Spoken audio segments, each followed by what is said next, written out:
नमस्कार श्रोताओं, एक बार फिर से हाजिर हूं मैं आपके साथ एक बहुत ही खूबसूरत और सुंदर कथा को लेकर, जो कि एक सच्ची घटना पर आधारित है। तो ध्यान दीजिए श्रोताओं, आप अपने कानों में हेडफोन लगाकर आराम से सुनिए। लेट जाए।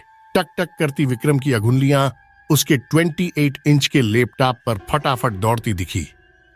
स्क्रीन उसकी नजरों के सामने ही थी और स्पष्ट था कि वहां वो कोई आर्टिकल लिखने की तैयारी में था, जिसका शीर्षक वो पहले ही टाइप कर चुका था। वो शीर्षक था पीपल का भूत। ये शीर्षक पढ़कर आप ये मानने की भूल मत कर बैठना कि वो कोई डरावनी कहानी लिखने जा रहा था। यकीन मानिए, इस कहानी में भूत तो जरूर था, पर वो आपकी और हमारी सोच से एकदम परे था। एक ऐसा भूत जिसे आप रोज देखते व सुनते हैं पर नजरअंदाज कर जाते हैं। विक्रम ने भी एक सप्ताह पहले एक ऐसे ही भूत से मुलाकात की थी, जिसका वर्णन वो अपने इस आर्टिकल में करने जा रहा था। एक मनोचिकित्सक होने के नाते विक्रम इन अंधविश्वासी बातों पर यकीन तो नहीं करता था, पर एक सप्ताह पहले हुई घटना से रूबरू होने के बाद उसे अपने विचारों में बदलाव लाना पड़ा। विक्रम ने अपनी आंखों पर चढ़े चश्मे को ठीक किया और कुछ क्षण बाद उसकी अंगुलियां यकायक की बोर्ड पर चल पड़ी।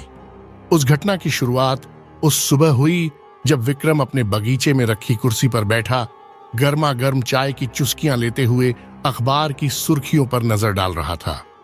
उसे क्या पता था कि कुछ ही पलों में एक खबर स्वयं ही उसके पास उड़ते हुए पहुंच जाएगी।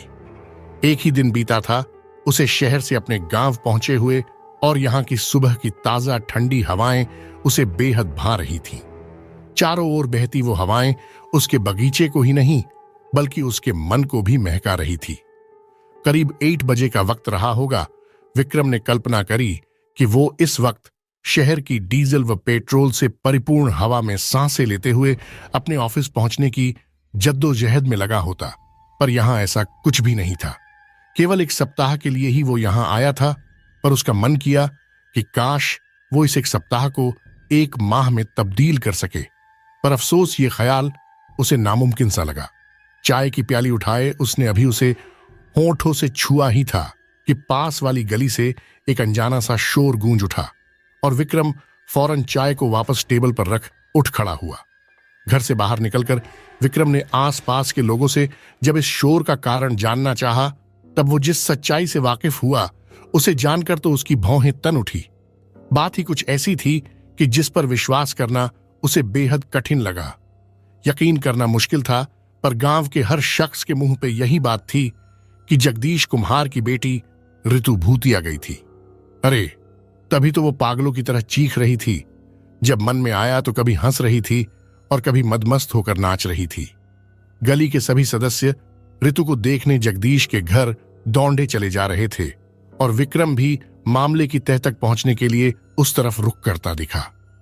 ये केवल जिज्ञासा ही नहीं बल्कि विक्रम के मन में उठे वो सवाल भी उसे घर से बाहर खींचे ले आए, जिनके जवाब शायद ही उसे किसी विज्ञान की किताब में मिलते। लोगों का पीछा करते करते विक्रम उस गली के मुहाने आ पहुंचा जहां से शोर उठा था, और करीब आते ही उसने भीड़ का एक घना जमावड़ा वहां एकत्र पाया, जिसका आकर्षण बिंदु ऋतु थी। भीड़ से धक्का मुक्की कर विक्रम जब आगे पहुंचा तो उसे सामने एक 17 साल की लड़की दिखाई दी, जो कभी पागलों की तरह अपने उथले सूखे बालों को नोच रही थी, तो कभी भीड़ की तरफ देखकर उन्हें गालियां सुनाती, और कभी मन में आता तो खुद ही मन गाने गुनगुना नाच उठती। विक्रम उसकी दशा देखकर समझ गया कि यही ऋतु है। भीड़ के बीचों बीच घिरी ऋतु को देखकर ऐसा लगा मानो वो कोई तमाशा खेल रही हो, जिसे ये भीड़ दर्शक की भांति देख रही थी। लाल रंग का लहंगा पहना हुआ था उसने, जो अब मिट्टी में बुरी तरह सन चुका था। चेहरे व बालों पर लाल गुलाल फेरकर वो भीड़ की आंखों में देखकर जोर से चीखती, मानो उन्हें बता रही हो कि वो उनसे अब नहीं डरती। न जाने किस बात का गुस्सा था उसकी चिल्लाहट में कि सुनने वाला हर शख्स उससे भय खा गया और कोई भी उसके करीब जाने की हिम्मत नहीं जुटा पाया। ये उस लड़की का भय ही था कि जहां वो एक कदम भीड़ की तरफ बढ़ाती तो वहीं भीड़ 10 कदम पीछे खींची चली जाती। ये देखकर कभी कभी वो बहुत खुश होती और ठहाके लगाकर हंस पड़ती। कायर कायर चिल्लाते हुए ऋतु ऐसे ही भीड़ को पीछे धकेलती रही, पर जब वो विक्रम के सामने आई तो विक्रम ने भीड़ के बाकी लोगों की तरह अपने कदम पीछे नहीं खींचे, बल्कि उसने अडिग नजरों से ऋतु के रौद्र रूप का सामना किया। विक्रम की पैनी निगाहों से स्पष्ट था कि वो ऋतु की मनोस्थिति का निरीक्षण कर रहा। उसकी आंखों पर चढ़े चश्मे के शीशों पर उभरती ऋतु की दोहरी परछाई न जाने क्यों विक्रम को ऋतु के दूसरे व्यक्तित्व से मिलाती दिखी, जिसे भीड़ में मौजूद कोई भी शख्स देख नहीं पाया। इससे पहले कि विक्रम उसे और समझ पाता, ऋतु उसकी नजरों से दूर हो चली और भीड़ में खड़ी एक हमउम्र लड़की की तरफ मुड़कर उसे पास बुलाने का प्रयास किया। पर ऋतु को देख वो लड़की भीड़ में ओछल हो गई, शायद इसलिए कि वो उससे खौफ खा चुकी थी। समाज से दरकिनार हो चुकी ऋतु अचानक दहाड़ मारकर रो पड़ी और जमीन पर बैठकर अपने हाथों से मिट्टी बटोरकर हवा में उड़ाने लगी। अजीब मंजर था ये, जिसे समझ पाने में विक्रम को थोड़ा वक्त लगा, पर वो इतना जरूर मान चुका था कि ऋतु किसी मनोवैज्ञानिक विकार यानी कि किसी साइकोलॉजिकल डिसऑर्डर से पीड़ित थी। आसपास खड़ी भीड़ तो दर्शक की भांति मूक बनी रही। थक हार कर ऋतु के पिता जगदीश ने आकर ऋतु को काबू में करना चाहा, पर न जाने कहां से उस लड़की में इतनी ताकत आ गई कि उसने झटक कर जगदीश को दूर जा फेंका और सारी भीड़ ये देखकर अवाक रह गई। ऋतु की मां भी माथा पकड़कर एक कोने में रोती दिखी। ऋतु की स्थिति को काबू से बाहर जाता देख किसी भी व्यक्ति में इतनी हिम्मत नहीं हुई कि कोई उसे नियंत्रण में वापस ला सके। बाहर घूमते बच्चे और बेटियों को उनकी मांगें जबरदस्ती अपने घरों में वापस खींचती दिखी कि कहीं उन्हें भी ये भूत न पकड़ ले। किसी ने कहा कि चुड़ैल है, तो किसी ने कहा कि पीपल का भूत है, और ज्यादातर मत पीपल के भूत को मिले, क्योंकि वो पहले भी गांव की लड़कियों को पकड़ चुका था। सबने मान लिया था कि ऋतु भूतिया गई है और किसी झाड़ फूंक वाले को बुलाकर ही हल निकाला जा सकता है। ये सब विक्रम को महज एक मजाक लगा और उसने कोशिश करी कि वो स्वयं ही ऋतु को समझा बुझाकर शांत कर सके। पर उसके पास खड़े एक शख्स प्रकाश ने उसका हाथ थामकर उसे रोक लिया और बोला, रहने दो विक्रम, प्रेत का वास है उस पर। कहीं कोई जानलेवा हमला कर दिया तो लेने के देने पड़ जाएंगे। अभी ओझा को बुलाया गया है, वो आएंगे तो सब शांत हो जाएगा। ये तो यहां रोज का ही ड्रामा है। विक्रम ने मन महसूस कर प्रकाश की बात मान ली और ओझा के आने तक रुकने का विचार बनाया। ओझा की बात चली तो ऐसे में याद आए 40 बरस के राम किशोर ओझा, जो गांव के मशहूर ओझाओं में से एक थे और गांव की ऐसे ही कई ऊपरी समस्याओं को सुलझाने का अनुभव रखते थे। पहले भी वो कई बार इस पीपल के भूत से निपट चुके थे और उसे दूर भगा चुके थे, पर यह भूत इतना कमबख्त था कि हर साल 2 साल में वापस आ ही जाता था। अभी 2 ही वर्ष हुए थे जब पास के ही गांव की 10 साल की मुनिया भी इसी प्रेत से ग्रस्त थी। तब वो राम किशोर ही थे जिन्होंने एक निर्दोष मुर्गे की बलि देकर और देसी शराब चढ़ाकर इस भूत को मनाया था। शायद ये मांस और शराब की तलब ही थी जो इस भूत को वापस इस गांव की ओर खींच ले आता है।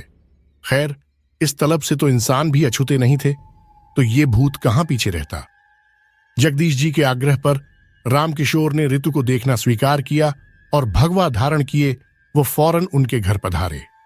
संपूर्ण भीड़ ने उन्हें आदर भाव से देखा और उनके बढ़ने के लिए रास्ता बनाया। विक्रम भी भीड़ में शामिल होकर उनकी कार्यविधि को ध्यान से देखता रहा।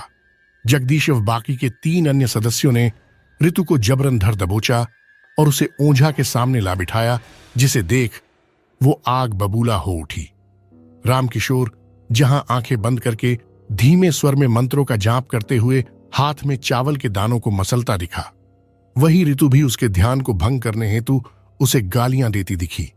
कभी कभी वो ओझा पर हड़कते हुए झपटी भी, पर लोगों की पकड़ उसके जिस्म पर ज्यादा मजबूत निकली और वो कुछ न कर पाई। हर पल ऋतु ने आजाद होने के लिए खूब हाथ पैर पटके, पर वो नाकाम रही। कुछ न बनते देख ऋतु गुस्से में चीख पड़ी और वो ओझा पर ठूकने लगी। इस पर रामकिशोर का ध्यान टूट गया और गुस्से में आकर उसने ऋतु के गाल पर जोरदार थप्पड़ जड़ दिए। थप्पड़ खाकर ऋतु जोर जोर से हंसने लगी और आसपास की एकत्र भीड़ उसकी इस हरकत पर हैरान हो उठी। ओझा ने ऋतु के बाल अपने हाथों में भींच लिए और उन्हें खींचते हुए पूछ पड़ा, बोल कौन है तू? ओझा के कसते हुए हाथों को अपने बालों पर महसूस कर ऋतु का चेहरा शिकन से भर उठा और वो दहाड़ते हुए बोली, जोर से मत खींच, तेरी जायदाद नहीं हूं मैं। जवाब पाकर वो ओझा क्रोध में आ गया और उसके बालों पर अपनी पकड़ और सख्त कर दी। ऋतु का चेहरा दर्द से भींच उठा, पर वो करा ही नहीं। किसे पुकारती वो मदद के लिए? आखिर इस ओझा को उसके पिता ने ही तो बुलाया था। ओझा ने फिर अपना सवाल दोहराया, बता क्या नाम है? इस सवाल पर ऋतु ने जवाब में कहा, तू बड़ा ओझा बनता फिरता है, तू ही बतला दे कि मैं कौन हूं। ये कैसे जवाब दे रही थी वो लड़की? ओझा ही नहीं बल्कि उसे सुनने वाला हर कोई शख्स इस पल हैरान रह गया। पर भीड़ में खड़ा विक्रम उस 17 साल की लड़की के जवाब पर मुस्कुरा उठा।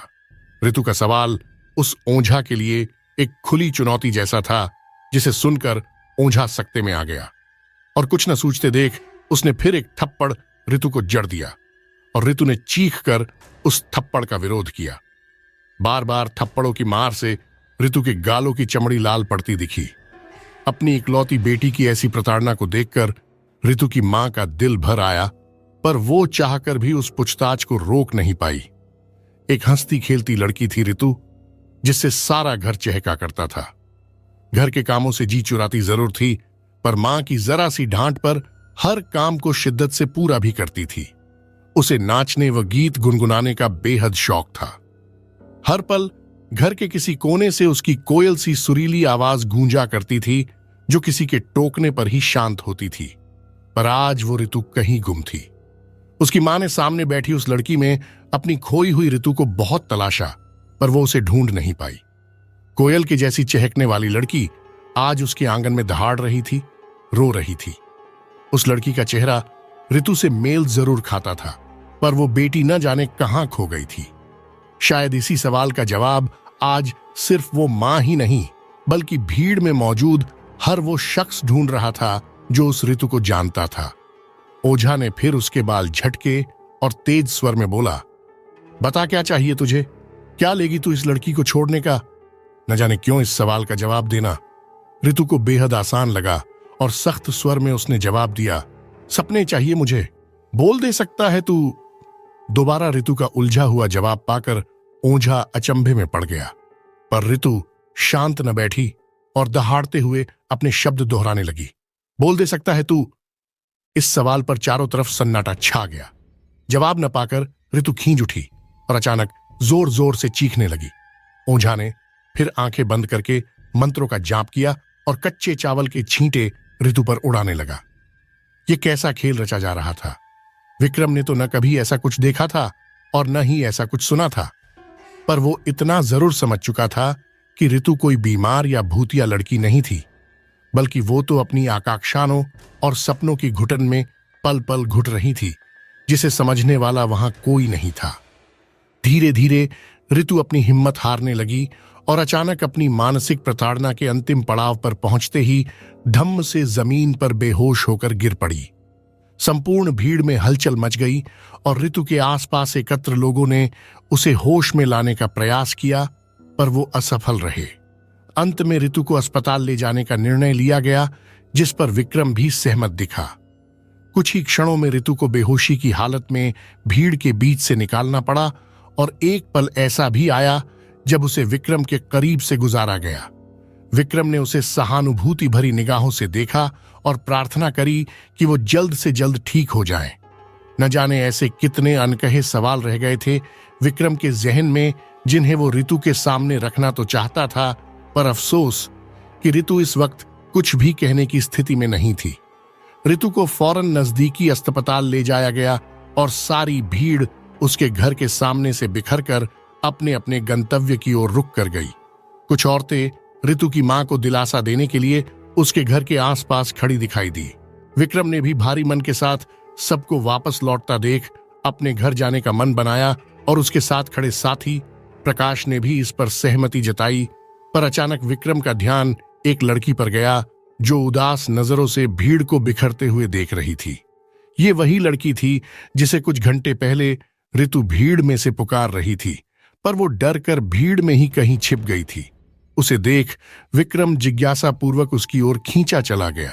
विक्रम के करीब आते ही पहले तो वो लड़की सहम उठी, पर विक्रम ने अपने चेहरे पर एक विनम्र मुस्कान बिखेरी और उससे पूछ पड़ा, क्या तुम ऋतु को जानती हो?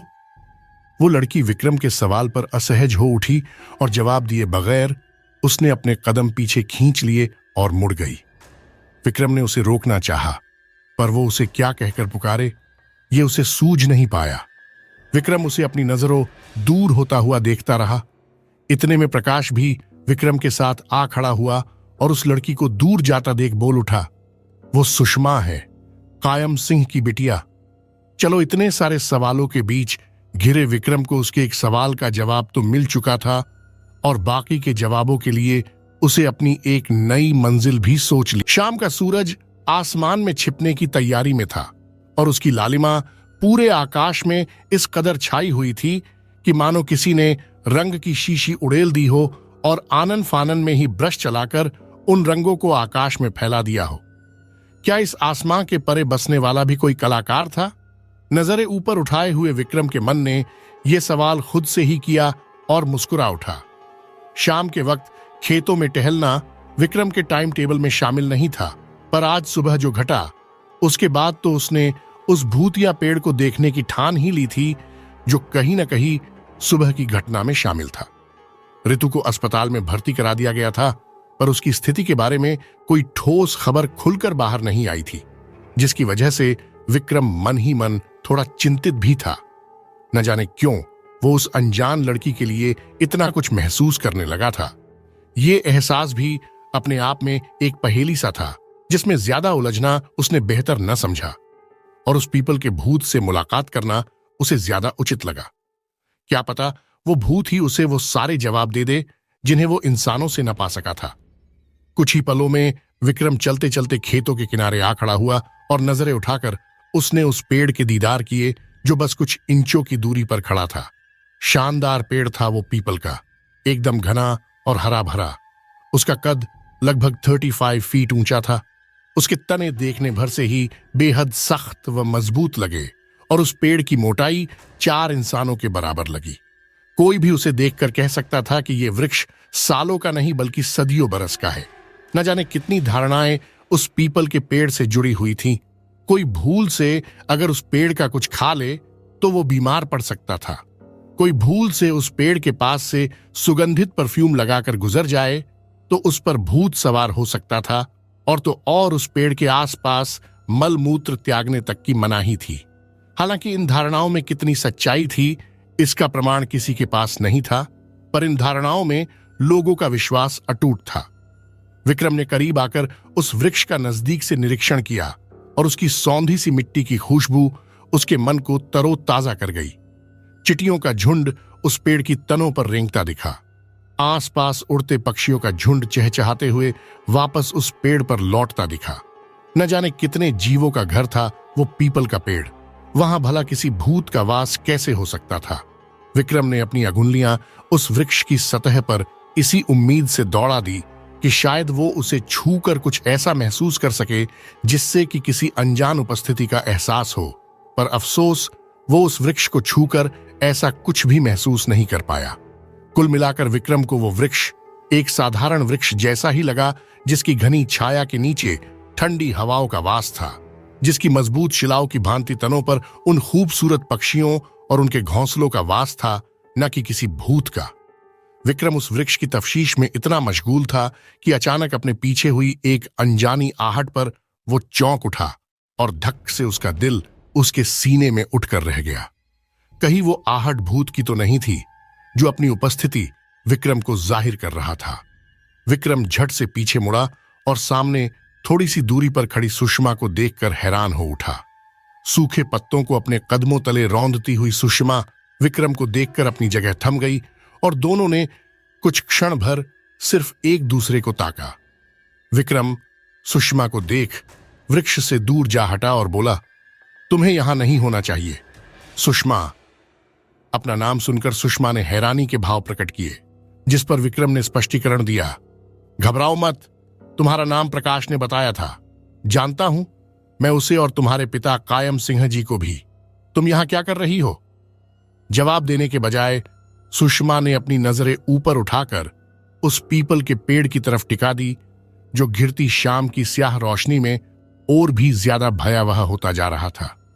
विक्रम ने भी उसकी खामोश नजरों का पीछा किया और अनुमान लगाते हुए बोला, क्या तुम भी उस भूत को ढूंढ रही हो जिसे मैं ढूंढ रहा हूं? विक्रम के सवाल पर सुषमा की नजरें भटकती हुई सी प्रतीत हुई और उसने असहज भरे स्वर में कहा, खेल खेल में ऋतु के कहने पर हम दोनों कई बार इस पेड़ के नीचे से होकर गुजरे हैं। वो कहती थी कि देखते हैं किसे ये भूत पहले पकड़ता है। लगता है शायद आज वो जीत गई। अपनी अगनलियों को टटोलते हुए सुषमा ने अपने कदम आगे बढ़ाए और बोली, ऋतु ऐसी ही थी, हर बात पे कोई ना कोई नई चुनौती ढूंढती रहती। मैंने कई बार उसे टोका पर वो मेरी सुनती ही कहा थी। चलते चलते वो उस पीपल के पेड़ के नजदीक आ खड़ी हुई और उसे यूं ताकने कि मानो कुछ पूछ रही हो उससे।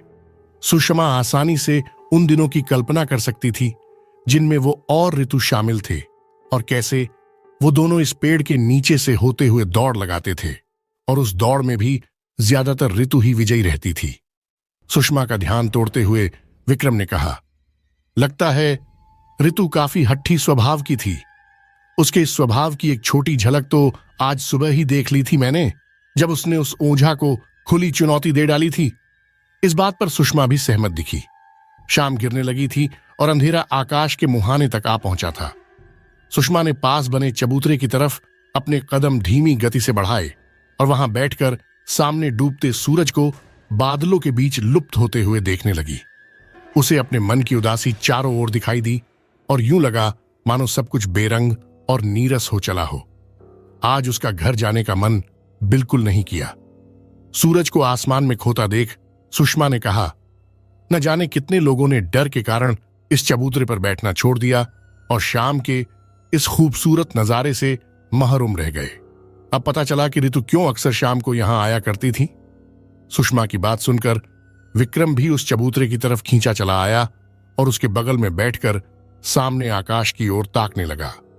खुले खेतों के ऊपर डूबता वो सूरज वाकई किसी और जहां का लगा। शहर में तो ये बादलों में छिपने से पहले ही वहां की ऊंची ऊंची बिल्डिंगों में उलझकर ही कहीं खो जाता है, पर यहां विक्रम उसे पल पल आकाश में छोटा होता हुआ देख रहा था। ये एक विलक्षण नजारा था जिसका वर्णन शब्दों में करना नामुमकिन सा था। इसे तो सिर्फ महसूस ही किया जा सकता था। क्या ऋतु अक्सर यहां अकेले ही आया करती थी? विक्रम ने पूछा। सुषमा ने अनिश्चितता व्यक्त करते हुए अपनी गर्दन हिलाई और कहा, क्या पता, मैंने तो कई बार उसे ढूंढते हुए यही पाया है। यहां वो डांस की प्रैक्टिस भी किया करती थी। विक्रम ने हैरानी भरे स्वर में पूछा, डांस? सुषमा ने बताया, अगले महीने हमारे स्कूल में एक डांस प्रतियोगिता है। ऋतु का बड़ा मन था उस प्रतियोगिता में हिस्सा लेने का, पर लगता है कि अब। सुषमा ने अपने वाक्य को अधूरा ही छोड़ दिया और अपने सिर को झुका लिया, पर विक्रम उसके अनकहे शब्दों का आशय समझ गया और बोला, तुम बेकार में ही परेशान हो रही हो। मुझे यकीन है कि ऋतु डांस प्रतियोगिता से पहले पूरी तरह ठीक हो जाएगी। इस पर सुषमा ने फिर धीमे स्वर में जवाब दिया, हो सकता है, पर मुझे नहीं लगता कि वो ठीक होना चाहती है। क्या मतलब? विक्रम ने चौंकते हुए पूछा। अचानक सर से एक ठंडी हवा का झोंका पश्चिम से दौड़ा चला आया। आसपास की घनी झाड़ियां और पीपल का पेड़ उस झोंके में आवाज करते हुए सिहर उठे। सुषमा के खुले बाल भी हवा के रुख के साथ उड़ान भरने लगे और सुषमा ने उनकी इस हरकत को नजरअंदाज करते हुए जवाब दिया, ऋतु की शादी तय कर दी है उसके घर वालों ने, वो भी उसकी मर्जी के खिलाफ। जब से ये शादी की बात चली है तभी से ही वो उखड़ी उखड़ी सी रहने लगी। सुषमा ने विक्रम की ओर देखा और सख्त स्वर में कहा, वो सिर्फ 17 साल की है। खुद को लेकर कई सपने जोड़ रखे हैं उसने, पर किसी 28 साल के अनजान आदमी के साथ खुद को ब्याहते हुए देखना उसके सपनों में शामिल नहीं है। वो पढ़ना चाहती है, गांव की इन गलियों से निकलकर बाहर की दुनिया देखना चाहती है, पर किसी रिश्ते में बंधकर नहीं, बल्कि आजाद होकर, आत्मनिर्भर बनकर। ये कहते हुए सुषमा की आंखों में भी वैसा ही क्रोध झलका जैसा विक्रम ने आज सुबह ऋतु की आंखों में देखा था। सुषमा यही नहीं रुकी, अपने शब्द बटोरते हुए उसने कहा, क्या आपको ये बात अजीब नहीं लगती कि ये भूत प्रेत हमेशा सिर्फ औरतों और लड़कियों को ही क्यों परेशान करते हैं? आखिर आदमी भी तो रहते हैं इस गांव में, तो फिर हर बार औरतें और लड़कियां ही क्यों इन भूत प्रेतों का शिकार बनती है? विक्रम इस प्रश्न पर मूक रह गया और इससे पहले कि वो कुछ कह पाता, जवाब में सुषमा स्वयं बोल उठी। असल में जिस भूत ने ऋतु को परेशान किया है वो इस पेड़ की नहीं बल्कि उस समाज की देन है जो रिवाजों और नियमों के नाम पर सिर्फ हमें जंजीरों में जकड़ना चाहता है। ये भूत उस समाज का है जो हमें आज भी सपने देखना तो दूर, इजाजत के बगैर घर से बाहर निकलने तक नहीं देता। ये भूत उस समाज का बनाया हुआ है जो आज भी हमें बोझ समझता है और हमें या तो पैदा होने से पहले मार देता है या फिर पैदा करने के बाद रीति रिवाजों के नाम पर पल पल मारता है। सदियों से समाज का ये भूत हम लड़कियों को ऐसे ही परेशान करता आया है और अगर इसे रोका न गया तो आगे भी करता रहेगा। सुषमा ने अपनी बात जारी रखी। शायद मेरे लिए ये बातें आपसे कहना इसलिए आसान है क्योंकि आप एक अजनबी है और सच तो यही ये कि हम गांव की लड़कियों को तो वक्त से पहले बड़ा होना ही पड़ता है, फिर चाहे उसकी कीमत हमें अपने सपने घोंट कर चुकानी पड़े या फिर अपनी रूह घोंट कर। आज ऋतु ने इसी घुटन का विरोध किया है और इल्जाम इस पीपल के पेड़ पर लगा, जबकि असली मुजरिम तो उसके घर वाले हैं और ये समाज है जो उसका साथ देने की बजाय बस उसका तमाशा देखना चाहता। विक्रम सुषमा की बातों में इस कदर खो गया कि वो कुछ कहने के लिए शब्द टटोल ही नहीं पाया। सुषमा के उठाए गए सवाल जायज भी थे और काफी हद तक ठोस बुनियाद भी रखते थे। उसकी बात से स्पष्ट था कि ऋतु आज किसी भूत के वश में नहीं थी, बल्कि वो तो उस क्रोध का प्रदर्शन कर रही थी जो तब उभरा जब ऋतु अपनी रूह की घुटन को बर्दाश्त नहीं कर पाई। उसका भीड़ के आगे चीखना चिल्लाना, वो उसका भीड़ की आंखों में आंखें डालकर देखना और उसका मदमस्त होकर नाचना उसके पागलपन का नहीं, बल्कि ये उसकी उस चुनौती का हिस्सा थे जिसे वो हर उस शख्स को दे रही थी जो उसे रोकना चाहता था। ये विरोध उस समाज और उन लोगों के खिलाफ था जो सिर्फ उसे एक घर से दूसरे घर की दहलीज तक बांधना चाहते थे। वो रुद्र प्रदर्शन ऋतु की उस अदम्य रूह का प्रदर्शन था जो किसी के आगे झुकना नहीं चाहती थी, फिर चाहे सामने समाज खड़ा हो या फिर उसके अपने। विक्रम ऋतु की उन आंखों की कल्पना कर सकता था जिनमें वो आज सुबह कुछ पलों के लिए झांक पाया था और अब वो उन आंखों के क्रोध का असली अर्थ समझ पाया था। न जाने ऐसे ही कितनी औरतों लड़कियों ने अपनी घुटन का प्रदर्शन पागलों की तरह चीख कर चिल्लाकर सिर्फ इसलिए किया होगा ताकि ये बहरा समाज उन्हें सुन सके, पर उन सब पर चुड़ैल या भूत का साया बताकर इस समाज ने चुप्पी साध ली होगी। विक्रम के जहन को इस सच ने झकझोर दिया। अगर हम किसी की मदद कर सकते हैं तो उनकी मदद करना हमारा फर्ज बनता है और समाज की इन जंजीरों को शिक्षा और सपनों के बल पर तोड़ा जा सकता है। बस हमें जरूरत है उस बराबर आजादी की जिसे हमारे हिस्से से ये कहकर छीन ली गई कि हम लड़कियां हैं। सुषमा के इस अंतिम वाक्य पर हवा का रुख बदल गया और उसके झोंके और भी तेज हो गए। पीपल का वो पेड़ भी उन तेज झोंकों में इस कदर सिहर उठा मानो वो उनमें झूम रहा हो। विक्रम सुषमा की बातों से बेहद प्रभावित हो उठा। एक 17 साल की लड़की के पास इस गंभीर विषय की इतनी गहरी जानकारी होना भी अपने आप में एक उपलब्धि थी। शायद वो सही कह रही थी कि लड़कियों को वक्त से पहले बड़ा होना ही पड़ता है ताकि कोई उनका शोषण न कर पाए। विक्रम इस विषय पर सुषमा से और भी ज्यादा बात करना चाहता था, पर रात घिर आई थी और गांव के मौजूदा हालात को देखते हुए सुषमा को घर पहुंचाना उसने ज्यादा जरूरी समझा। विक्रम ने सुषमा को आगाह करने के लिए मुंह खोला ही था कि तभी एक अनजाने स्वर ने उसका ध्यान अपनी ओर खींच लिया। अरे विक्रम! अपना नाम सुनकर विक्रम ने फौरन सुषमा के चेहरे से अपनी नजरें हटाई और सामने की ओर घुमा दी जहां से वो स्वर आया था। विक्रम को सामने खेत के किनारे पर बनी पगडंडी पर प्रकाश खड़ा दिखाई दिया, जो अब अपनी साइकिल से उतर चुका था और एकटक उसे ही ताके जा रहा था। विक्रम का ध्यान अपनी ओर पाकर प्रकाश ऊंचे स्वर में बोल पड़ा, यहां अकेले बैठे क्या कर रहे हो तुम? घर नहीं जाना क्या? विक्रम उसके सवाल पर मुस्कुरा पड़ा और बोला, अकेला कहां हूं मैं और सुषमा तो बस।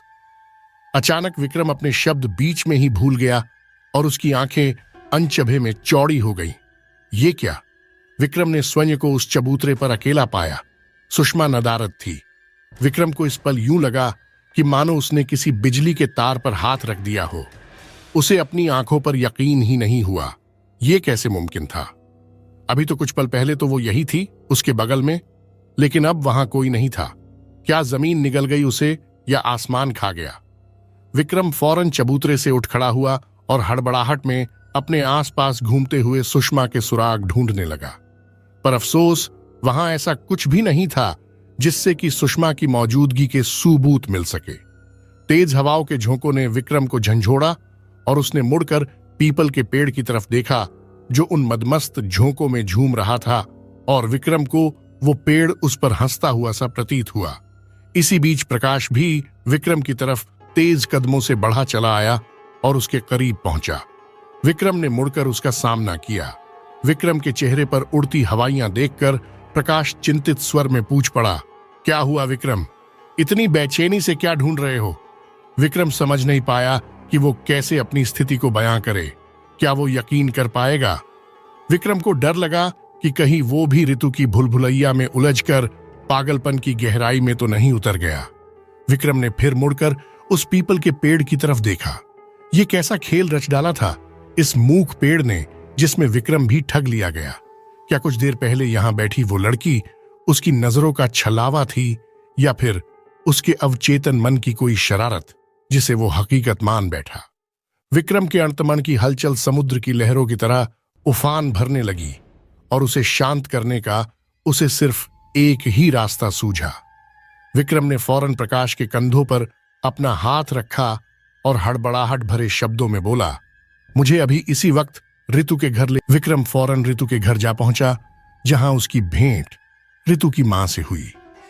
ऋतु अभी भी अस्पताल में ही भर्ती थी और घर के सभी मुख्य सदस्य भी वही थे, जिसकी वजह से ऋतु की मां अकेले ही घर की देखभाल कर रही थी।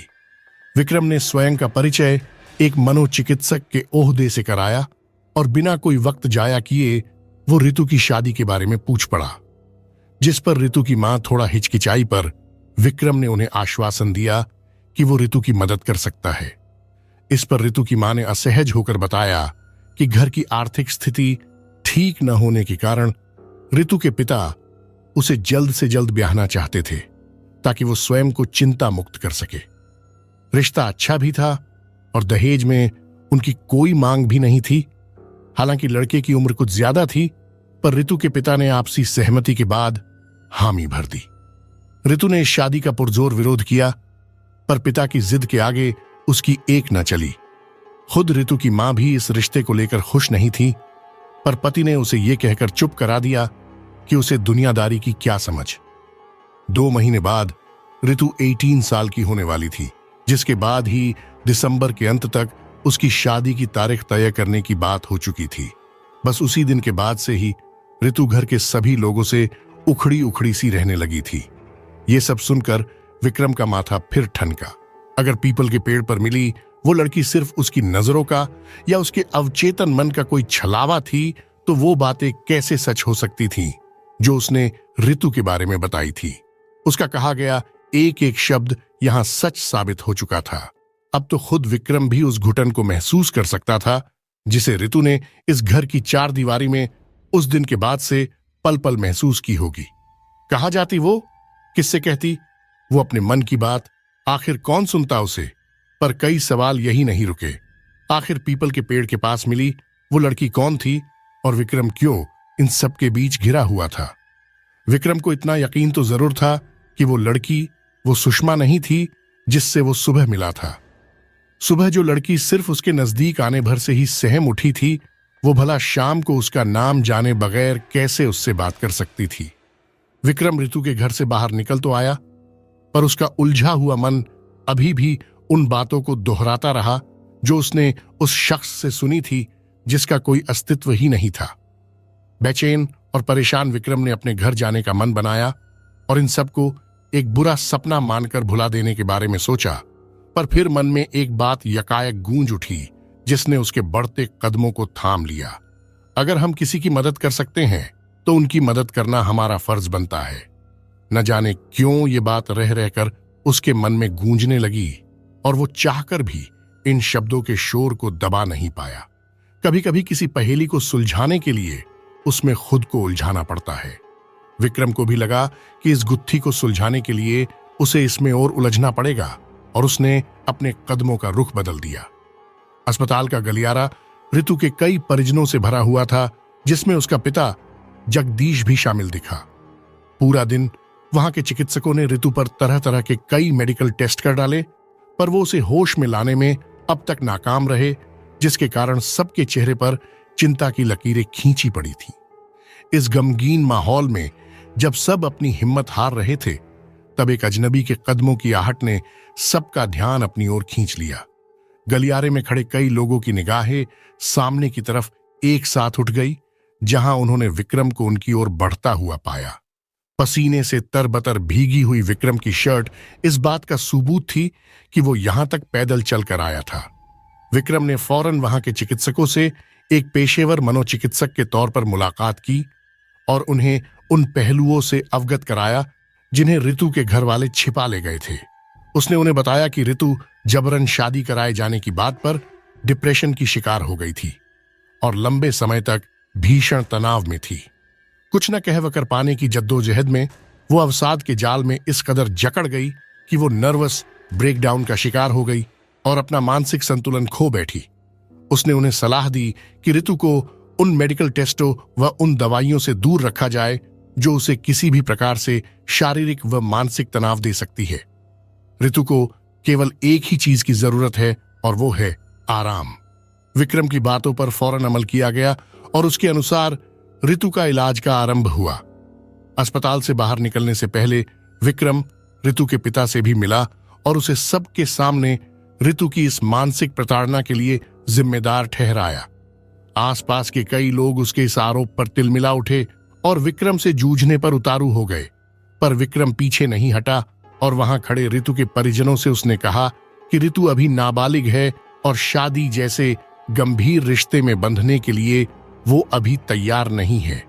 उसने उन लोगों से विनती करी कि वो ऋतु को पढ़ने दे और उसे अपने सपनों को हासिल करने का कम से कम एक अवसर तो जरूर दे, और साथ ही साथ ये सख्त हिदायत भी दी कि अगर उसकी बातों को नजरअंदाज किया गया और ऋतु पर कोई दबाव बनाया गया तो वो पुलिस की भी मदद ले सकता है, जिसमें अस्पताल का प्रशासन भी उसकी सहायता करेगा।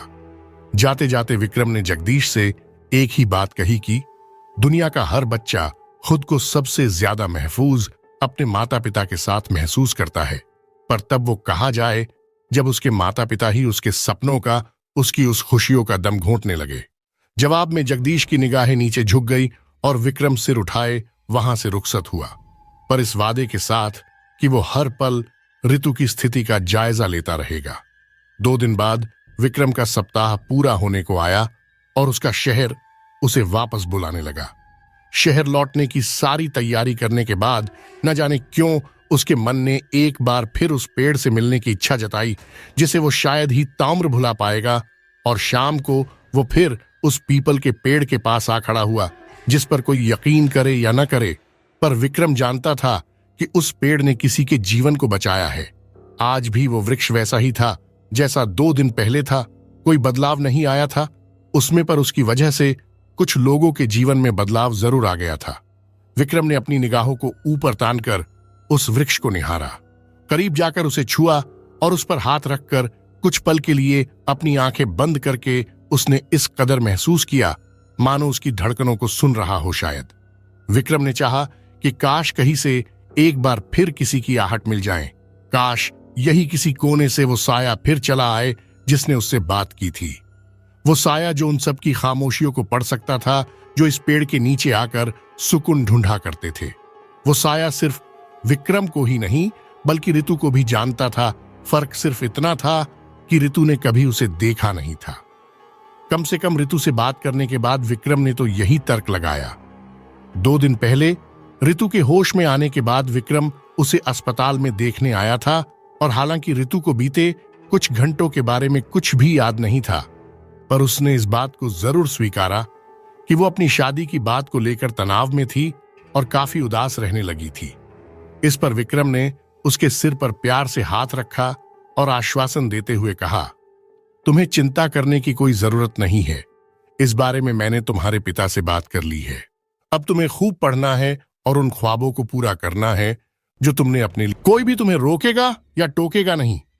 ये सुनकर ऋतु की आंखें भीग गई, पर उनमें एक नई उम्मीद भी दिखी, जिसकी चमक उन भीगी पलकों पर ओस बनकर दमकती दिखी। उसके आंसुओं को देख विक्रम ने कहा, जिन्हें चुनौतियां पसंद होती हैं, उनकी दोस्ती आंसुओं से नहीं होती। ऋतु को विक्रम की बात पसंद आई और अपने आंसुओं को थामकर एक भीनी मुस्कान अपने होंठों पर सजा ली।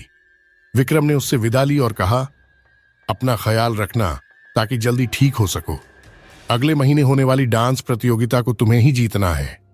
इतना कहकर विक्रम मुड़ा ही था कि ऋतु के एक सवाल ने उसके बढ़ते कदमों को रोक लिया।